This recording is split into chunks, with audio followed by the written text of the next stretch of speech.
presentación.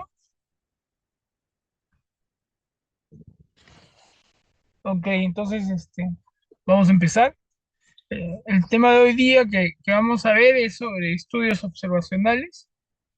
Lo, lo que vamos a tratar de lograr en esta charla es más que todo un conocimiento de las motivaciones y el diseño de los estudios observacionales, algo de historia, conociendo orígenes de los métodos de investigación, ¿no? Incluido lo que son las series de casos, los casos clínicos y algo de estudios ecológicos.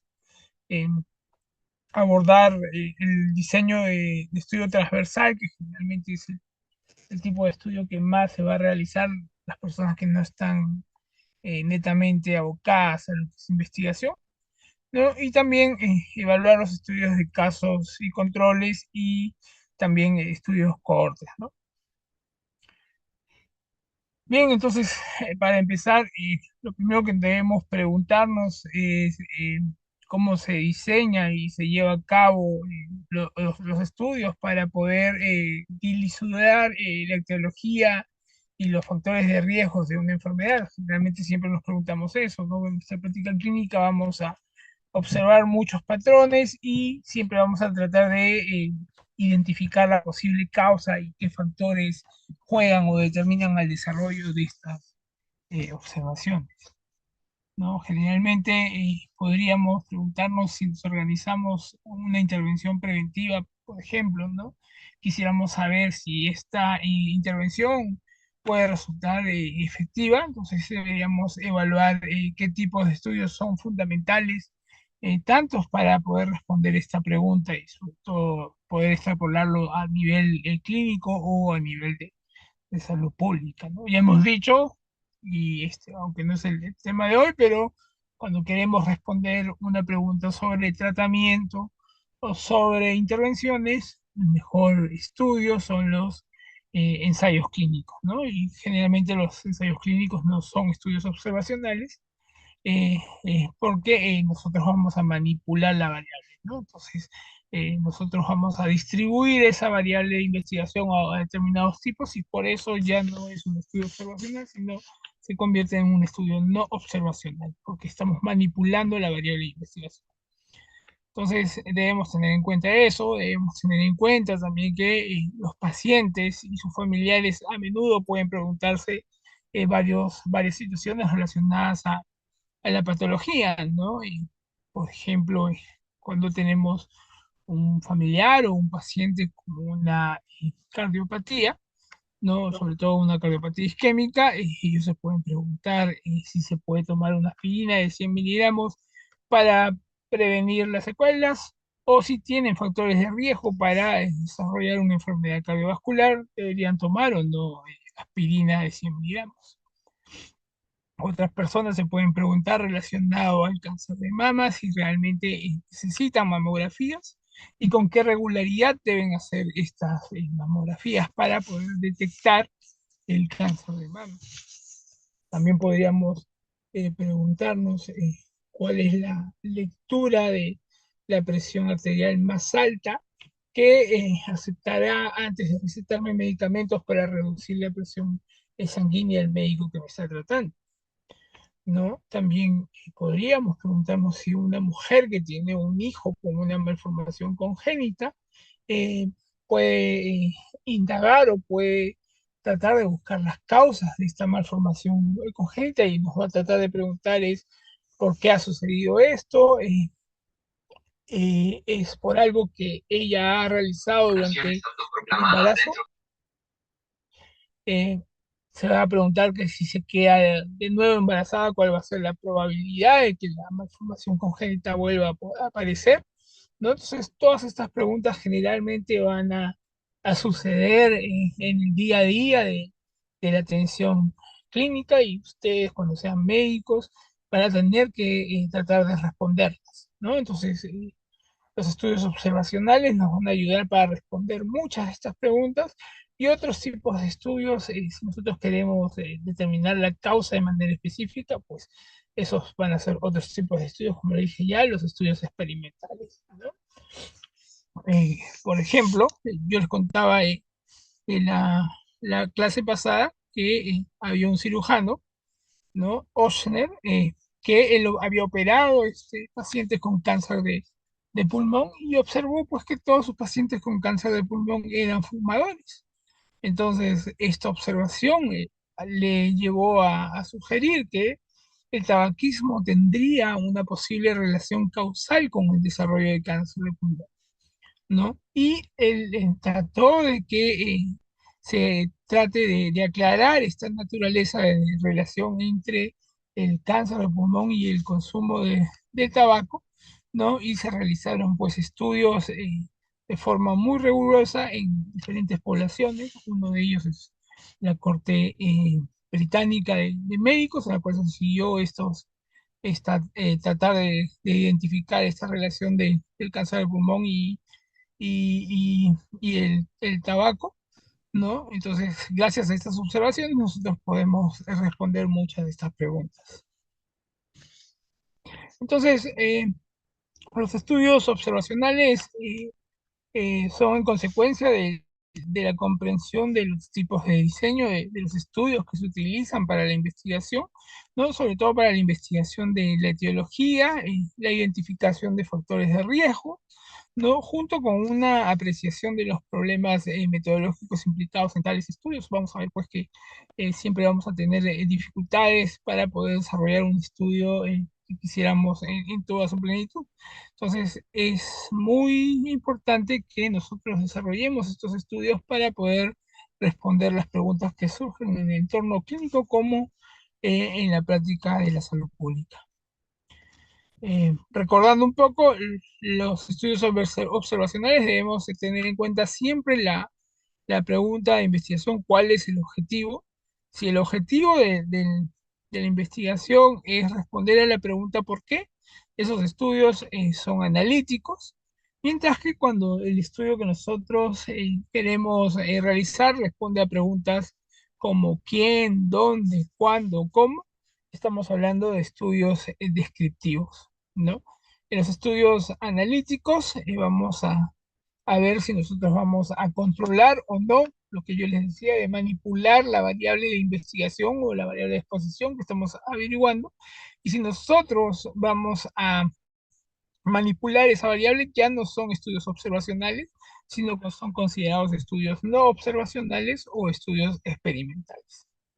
Entonces, hoy día lo que vamos a hablar es de los otros estudios, los que son perdón, de los que son estudios observacionales. Y dentro de los estudios observacionales tenemos los estudios descriptivos, que como les dije, responden generalmente a las preguntas de investigación, que tratan de responder estas preguntas de quién, dónde, cuándo o cómo, que tratan de describir la situación, el tiempo, espacio y lugar en el cual ocurre el problema.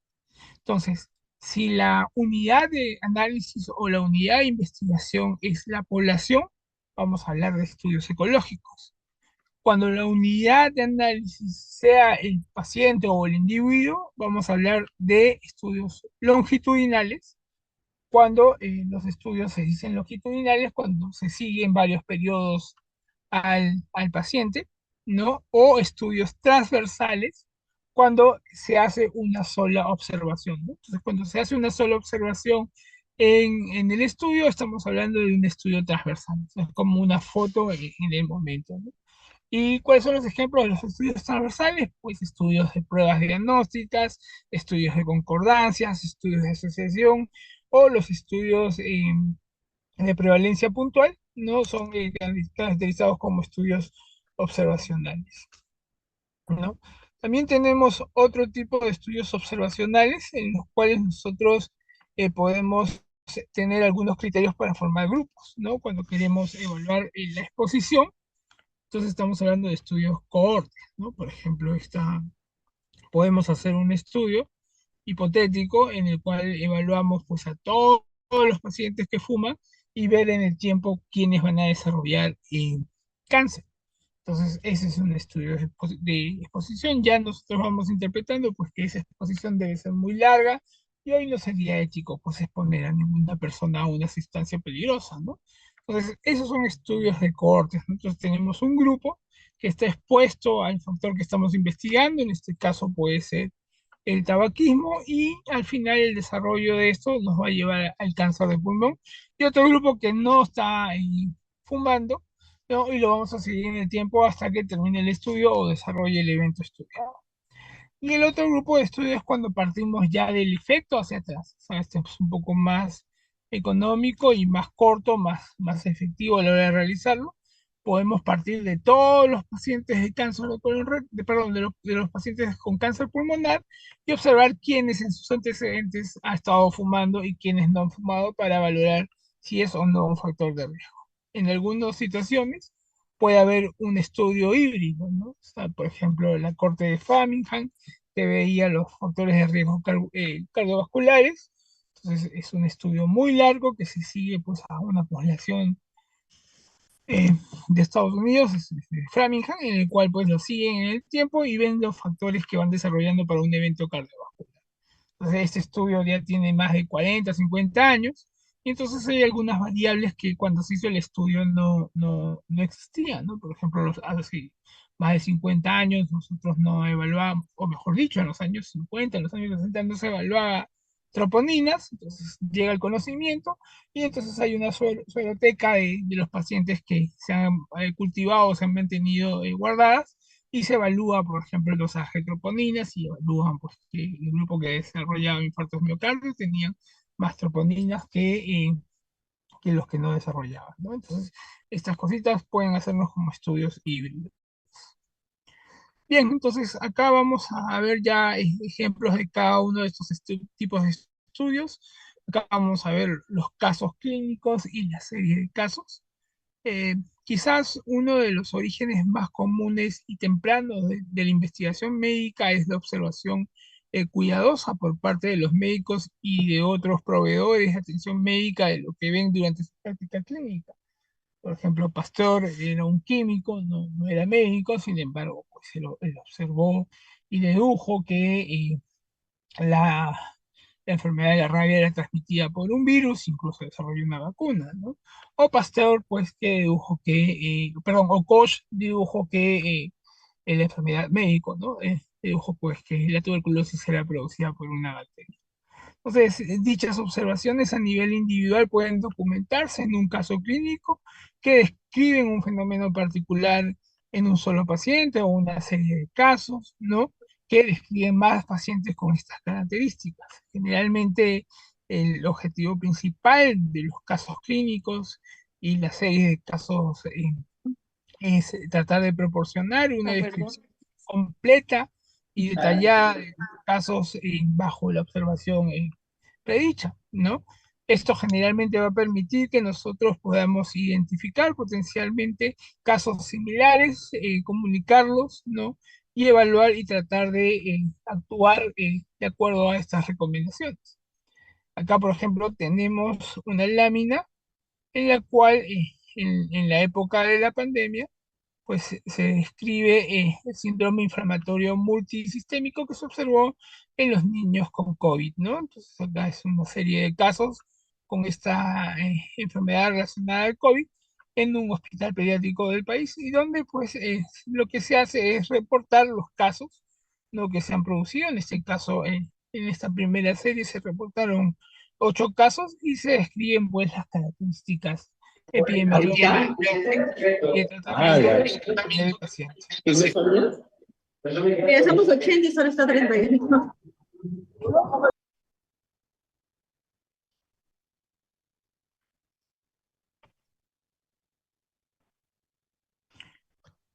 También podemos ver acá un ejemplo del 2015, fue el brote del virus de Zika en Latinoamérica, que apareció por primera vez, ¿no? El virus Zika es un virus de tipo flavivirus que es transmitido por el Aedes aegypti, ¿no? Y generalmente está también poder transmitirse por algunos otros vectores como el Aedes albopictus, pero generalmente es el Aedes aegypti el que transmite el virus de Zika, ¿no? Entonces, este virus fue descubierto en el año 47 en el bosque de Zika, en Uganda, ¿no? Y pues nunca hubo reportes de Zika en Latinoamérica hasta principios del 2015-2016, cuando un gran número de casos se empezó a observar. En el 2016, después de la introducción de Zika en América Latina, se observó pues un número creciente de bebés nacidos con microcefalia en áreas afectadas por este virus, ¿no? Esto fue reportado en el CDC y sobre todo con casos relacionados en el país de Brasil, ¿no? Entonces se pudo determinar pues que existía una relación con la infección de la madre por virus Zika y el desarrollo de una microcefalia en los pacientes, en los bebés nacidos de estas madres, ¿no? Entonces se hace el reporte y se puede pues determinar eso, ¿no? Hoy en día pues cuando tenemos una gestante con infección por el virus Zika, tenemos que investigar pues y seguir al embarazo para evitar pues las microcefalias o darle seguimiento. Es lo que... Acá también podemos ver otra serie de casos por el virus Zika, ¿no? Donde se reporta pues a la gestante y el recién nacido que tuvieron pues el problema, la infección por Zika y luego desarrolló la microcefalia.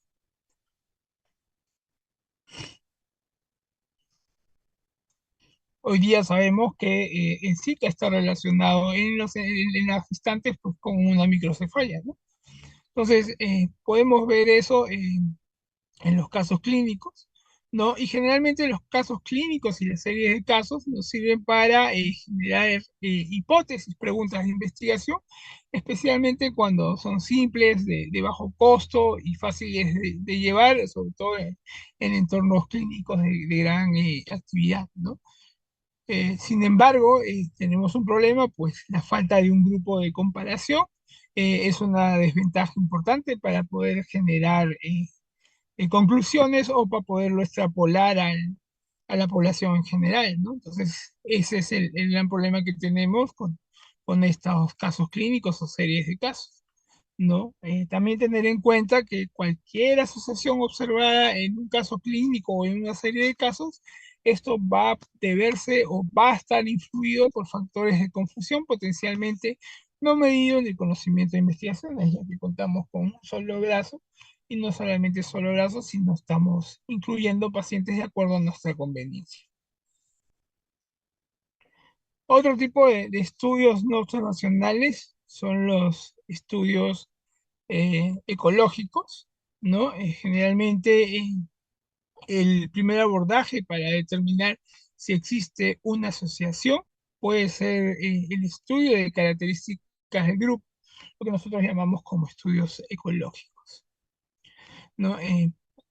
Acá vemos un artículo publicado en el New England, en el cual trata de ver la correlación del consumo de chocolate por cada país y el número de premios Nobel, ¿no? Generalmente acá lo que vamos a ver es cómo existe la relación en cuanto mayor es el consumo de chocolate, mayor es el número de premios Nobel que se produce en ese país. Entonces, uno puede postular pues que el chocolate rico en flavonoides dietéticos mejora la función cognitiva y reduce el riesgo de demencia. Entonces, por lo tanto, podríamos sentirnos tentados a concluir que consumir chocolate puede ser un factor causal para obtener en potencia un premio Nobel, ¿no? O sea, que es muy tirado de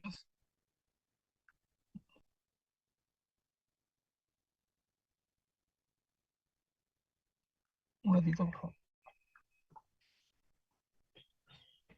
Multiplicar los cabellos. Entonces, ¿cuál es el problema de sacar estas conclusiones con este tipo de estudio? Pues podemos caer en un error sistemático, ¿no?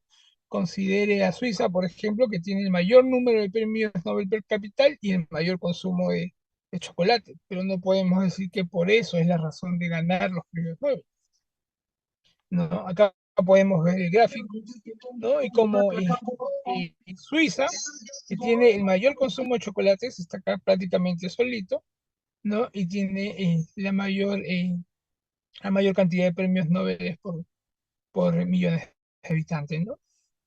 Entonces, acá el problema no es que sabemos si las personas que ganaron el premio Nobel en ese país realmente consumían una cantidad elevada de chocolates. Eso tampoco nos va a ayudar a determinar ese estudio, ¿no? todo lo que conocemos son valores promedios del consumo y el número de premios Nobel en cada país, pero no podemos decir que de manera específica qué es el consumo del chocolate, lo que produce o lo que generaría el mayor número de Nobel, ¿no? De hecho, nosotros podríamos argumentar que en el mismo contexto general es posible que aquellos que ganaron el premio Nobel comieran muy poco chocolate, ¿no? Entonces, eso es un poco difícil cuando hacemos estudios ecológicos. Solo podemos ver ahí una asociación, pero esa asociación, como lo vimos en la clase pasada, pues tiene que cumplir una serie de requisitos para decir que es causalidad, ¿no? Entonces, la figura por sí sola no va a revelar que esta causalidad o esta relación sea causal. Debemos tener en cuenta eso, ¿no? Y generalmente, cuando nosotros postulamos que esta relación es causal, caemos en una perspectiva que se llama falacia ecológica, ¿no? En la cual podemos atribuir a los miembros del grupo por alguna característica que de hecho ellos no poseen como individuos, ¿no? Entonces podemos postular algo erróneo. Este problema surge en un estudio ecológico porque los datos solo están disponibles para cada grupo y no tenemos datos de exposición para el grupo o el estudio o el grupo comparador, ¿no? Entonces debemos tener en cuenta que los estudios ecológicos solo son una fuente más de información para ayudar a generar hipótesis, pero no para definir causalidad.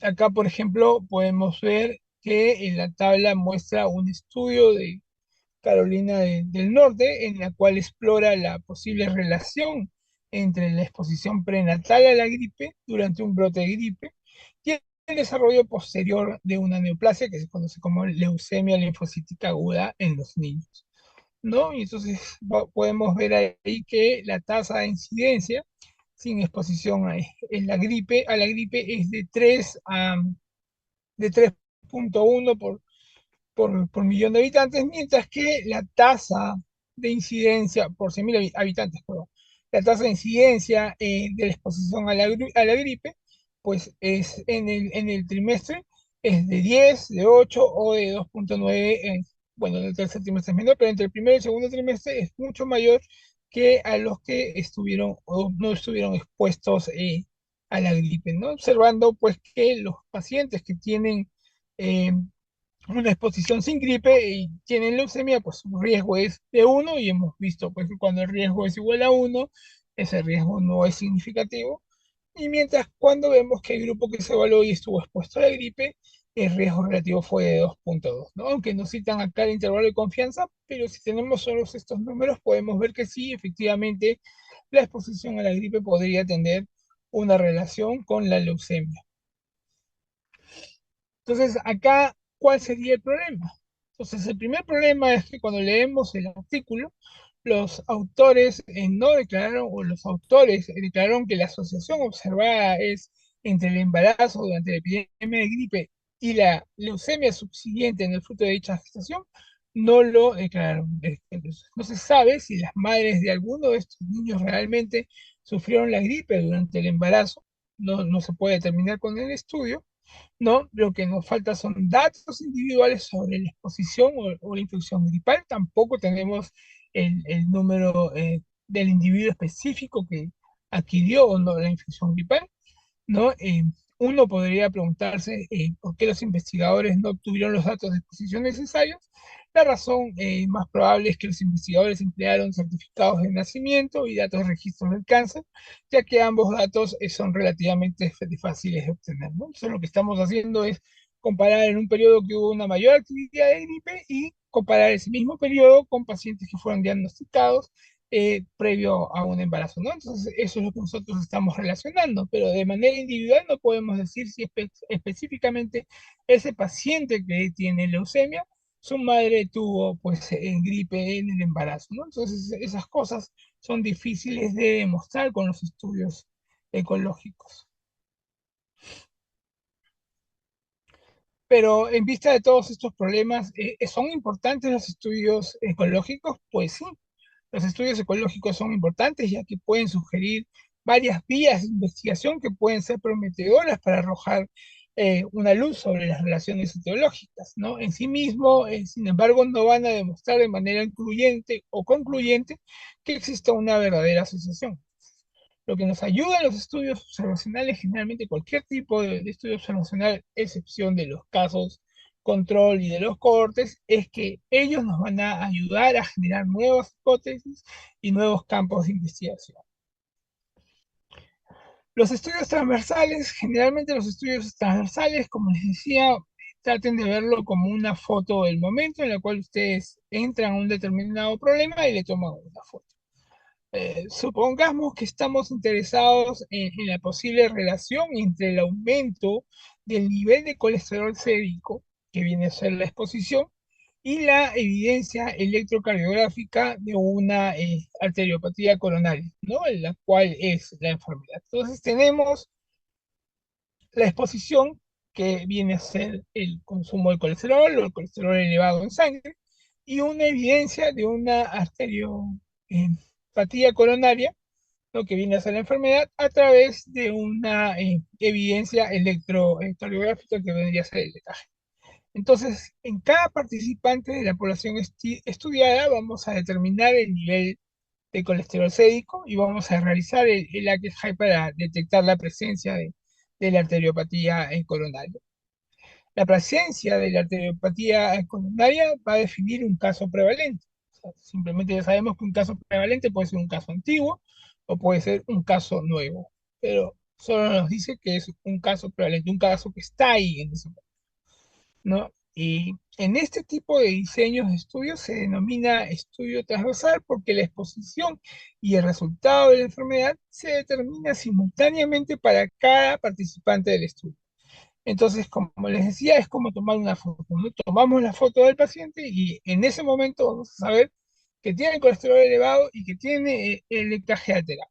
Entonces, esos dos momentos los vamos a captar de manera simultánea. Entonces, debemos tener en cuenta que en este tipo de enfoque, los casos de enfermedad que identificamos son casos prevalentes de la enfermedad en cuestión, razón por la cual el estudio transversal también se denomina estudio de prevalencia, ¿no? Entonces, hay que tener en cuenta eso. Cuando tomamos esa foto, nosotros no sabemos si es efectivamente cuál de ellos ha estado primero, el colesterol o la arteriopatía coronaria en estos casos. La imposibilidad de determinar una secuencia temporal, posición, enfermedad, quién fue primero, puede resultar en un sesgo temporal cuando es una enfermedad la que causa la exposición. Entonces debemos tener en cuenta eso cuando hacemos un estudio transversal. El estudio transversal nos puede dar asociaciones, pero nunca nos va a determinar causalidad porque no hay una relación temporal que podamos determinar en ese momento. Solo sabemos que las dos están presentes. Están presentes la posible causa como el posible efecto. Por ejemplo, ¿no? Los casos prevalentes de arteriopatía coronaria, ¿no? Los casos prevalentes de arteriopatía coronaria pueden participar en actividades físicas de erosión más a menudo que en los sujetos normales, ya que la aparición de un episodio agudo de una arteriopatía coronaria puede hacer que los médicos recomienden el ejercicio físico a sus pacientes de una manera más leve, ¿no? Y podemos conocer este fenómeno como una causalidad inversa.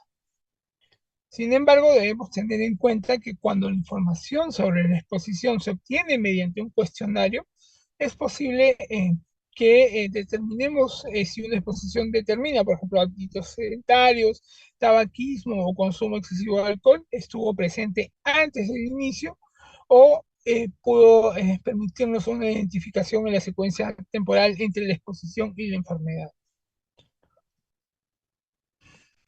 En vista de estos sesgos, los resultados de un estudio transversal deben usarse para generar hipótesis. Entonces, volvemos a lo mismo y que debemos tener como resumen, es que la mayoría o casi todos los estudios observacionales, con excepción de los casos control y de los cortes, nos ayudan generalmente para determinar hipótesis para desarrollar nuevos estudios para buscar la causalidad de una manera más específica. Sin embargo, los estudios transversales transversales, como las encuestas políticas y las encuestas por muestreo, se utilizan ampliamente y a menudo son los primeros estudios en realizar antes de pasar a diseños de estudios más válidos. Entonces debemos de tener en cuenta que generalmente la mayoría de los estudios transversales son los que más vamos a realizar en nuestra vida, y si nosotros ya quisiéramos dedicarnos a una investigación más seria, podríamos ir buscando otros tipos de estudios. El diseño general de un estudio transversal lo podemos ver acá en esta imagen, ¿no? En la cual pues tenemos una población definida, en la cual vamos a recoger datos, ya sea sobre exposición o sobre una enfermedad o sobre los dos, ¿no? Y vamos a tener para formar cuatro grupos posibles: expuestos enfermos, expuestos no enfermos, eh, no expuestos y tampoco no expuestos y enfermos, y también no expuestos y no enfermos. Sin embargo, en estos cuatro grupos no vamos a poder determinar cuál ha sido primero. Acuérdense, en estos estudios transversales la temporalidad no la podemos definir. Vamos a encontrar todo en un mismo momento. Acá, por ejemplo, podemos ver en este estudio, ¿no? Que es una encuesta de nutrición de la población americana, ¿no? Se evaluó para examinar una posible asociación entre la vitamina D y la disfunción eréctil en los hombres sin enfermedad cardiovascular. Y pues en este estudio se encontró que una relación dosis-respuesta entre la deficiencia de la vitamina D y la disfunción eréctil, ¿no? Y vemos ahí pues la tasa de prevalencia de 1,30 con un intervalo de confianza de 1,08 y 1,57, ¿no? Pues que veíamos que sí había pues una posible asociación con la relación de la dosis respuesta. A pesar de los sesgos inherentes ya al diseño transversal, porque ya sabemos que no podemos demostrar temporalidad, los hallazgos de este estudio, que vemos esta significancia, nos hicieron sugerir la necesidad de realizar un ensayo teorizado sobre la asociación de la deficiencia de la vitamina B y la disfunción eréctil, ¿no? Entonces, a pesar del sesgo ya del estudio, pues, que en un estudio transversal no vamos a identificar causalidad, el estudio nos indicó tanto las diferencias que pues la hipótesis siguiente era realizar un ensayo clínico sobre esta pregunta, ¿no? También los estudios transversales en serie son útiles para evaluar las tendencias en la prevalencia de la enfermedad a lo largo del tiempo y así poder informar a los responsables de la planificación de las políticas sanitarias. Entonces, los estudios transversales son muy importantes para la toma de decisiones, sobre todo para la toma de decisiones en lo que es el campo de la salud pública. Acá podemos ver un ejemplo, ¿no? De los datos anuales de la encuesta de salud de los Estados Unidos, en la cual se trata de examinar las tendencias en la prevalencia de la enfermedad renal crónica, ¿no? Y como vemos ahí, las tendencias temporales en las prevalencias en los estadios 3 y 4 de la enfermedad renal crónica en la encuesta de los Estados Unidos durante los periodos 88 94 y 4 y del 2011 al 2012, eh, podemos ver que se observa un aumento inicial en la prevalencia ajustada en las etapas 3 y 4 y que se estabiliza a principios de la década de los 2000 entre los pacientes no diabéticos, pero continúa aumentando en los diabéticos, como vemos en la gráfica, la cual es la línea azul, ¿no? Entonces, esto ya nos ayuda para tomar decisiones como políticas de salud pública. El otro tipo de estudio, estos son estudios observacionales que sí nos ayudan a determinar causalidad, son los estudios de cohortes, ¿no? Y los estudios de cohortes, pues, partiendo de un grupo de individuos expuestos al factor de riesgo, que es generalmente el brazo expuesto, y de otros comparables en todo, pero que no tienen este factor de riesgo o este factor de estudio, que es el brazo no expuesto, ese es el estudio de cohortes, ¿no? Entonces partimos de un posible factor de riesgo al desarrollo de la enfermedad, y en el otro grupo, que tiene las mismas características, lo evaluamos también hasta el desarrollo de la enfermedad, pero no tienen el factor que estamos estudiando, ¿no? Entonces, en estos grupos lo que vamos a estudiar es la incidencia de la enfermedad en ambos grupos, ¿no? O sea, queremos estudiar la aparición de nuevos casos. O sea, si tenemos dos grupos, el grupo, ¿no?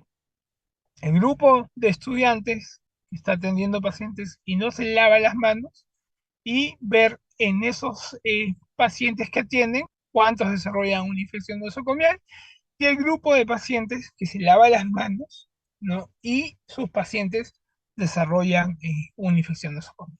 Entonces, eso es evaluar. O también podemos ver pacientes, ¿no? Que fuman y en lo largo del tiempo van a desarrollar un cáncer pulmonar y pacientes que no fuman a lo largo del tiempo desarrollan un cáncer pulmonar. Entonces, ese es un estudio de cohorte.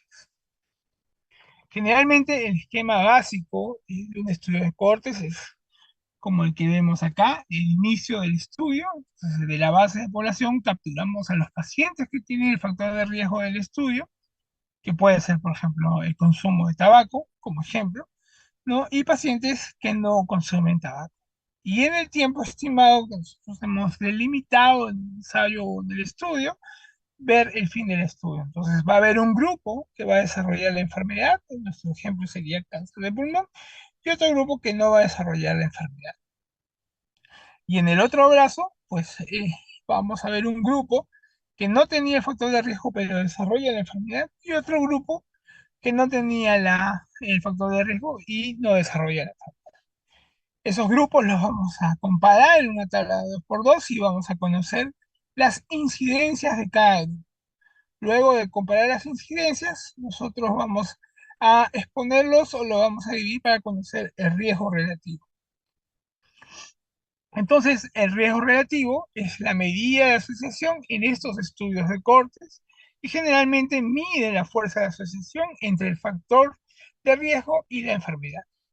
El factor de riesgo relativo puede variar entre 0 e infinito. Entonces, debemos tener en cuenta que el riesgo relativo trata de responder a la pregunta ¿cuánto más frecuente es la enfermedad entre los expuestos a un factor de riesgo respecto a los no expuestos? La interpretación, como ya hemos dicho, si el riesgo relativo es mayor de 1, es considerado un factor de riesgo. Y acá hay que tener en cuenta, no olvidar que lo ideal es que el riesgo relativo que nos citen, ya sea un estudio de cortes, un ensayo clínico, al costado esté el intervalo de confianza. Y si el riesgo relativo es mayor de 1 y el intervalo de confianza no cruza el 1, entonces es un factor de riesgo. Si el riesgo relativo es igual a 1, esto quiere decir que es indiferente.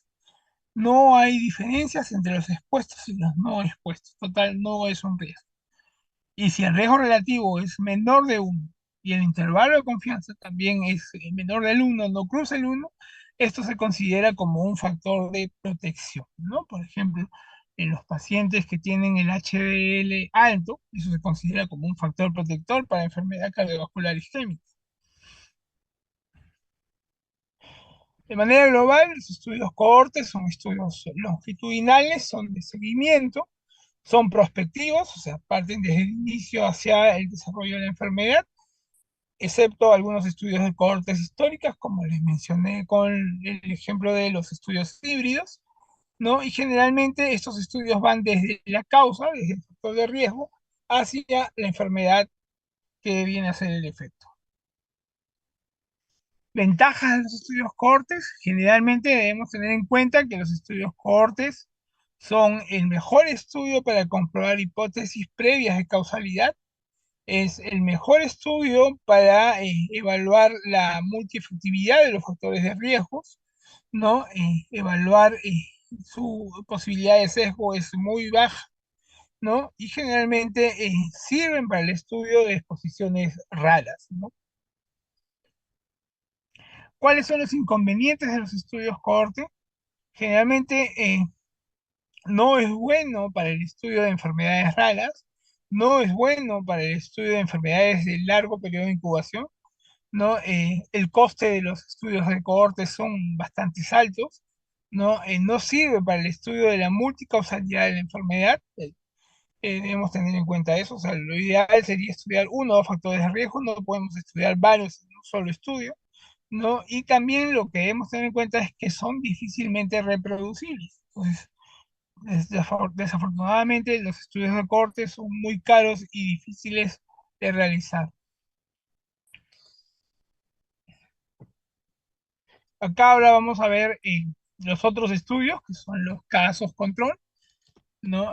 Tenemos acá un estudio publicado en los años 90, ¿no? Y este es una investigación realizada por un síndrome que causaba eosinofilia miálgica o el síndrome de eosinofilia miálgica asociado al uso de un fármaco, que en este caso era triptófano en Estados Unidos. El artículo describe pues que una mujer de 55 años, en excelente estado de salud, hasta hace 2 semanas, antes de su admisión hospitalaria, desarrolló pues un cuadro de malestar general, fiebre, tos y dolor muscular, ¿no? Que a pesar de tomar aspirina, los síntomas empeoraron durante los siguientes días y en particular había un dolor muscular creciente, lo que hacía muy difícil levantarse cuando estaba sentada. Entonces fue a la atención médica, ¿no? El médico pues llevó una valoración exhaustiva, ¿no? Y la historia de la paciente era irrelevante, salvo que la paciente describió que había sufrido por insomnio durante todo el año anterior, para lo cual le habían recomendado o ella había tratado de tomar un medicamento que se llama L-triptófano.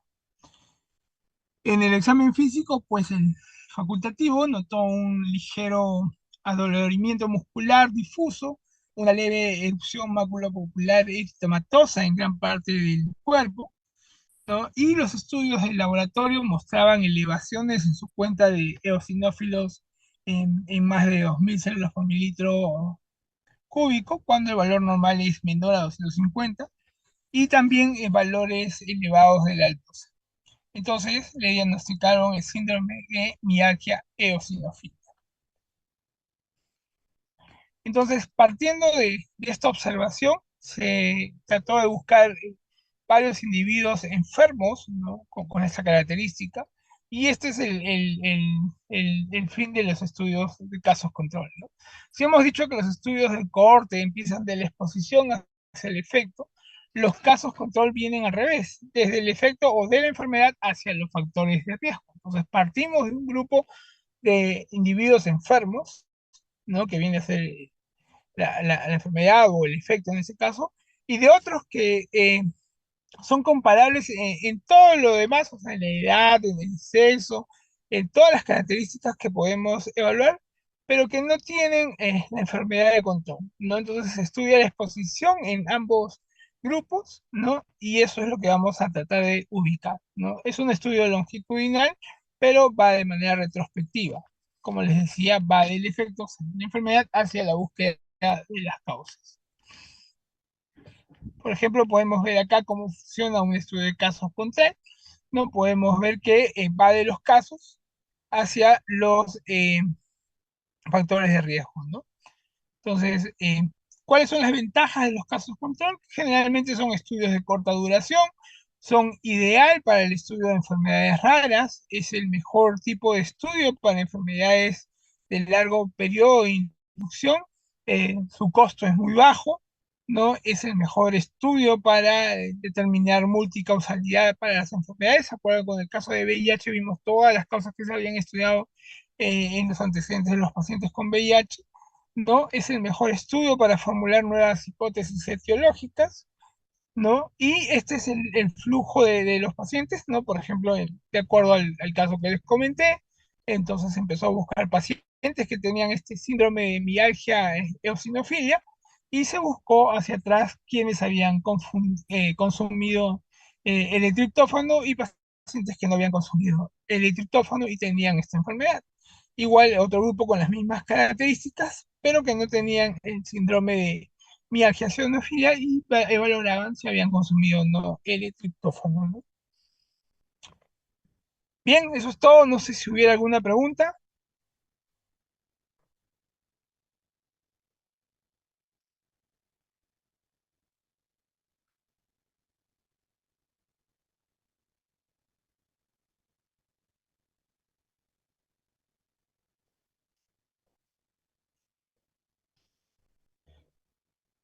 Ok, entonces si no hay preguntas, nos vemos vemos hasta la siguiente semana. Hasta luego. Gracias, doctor.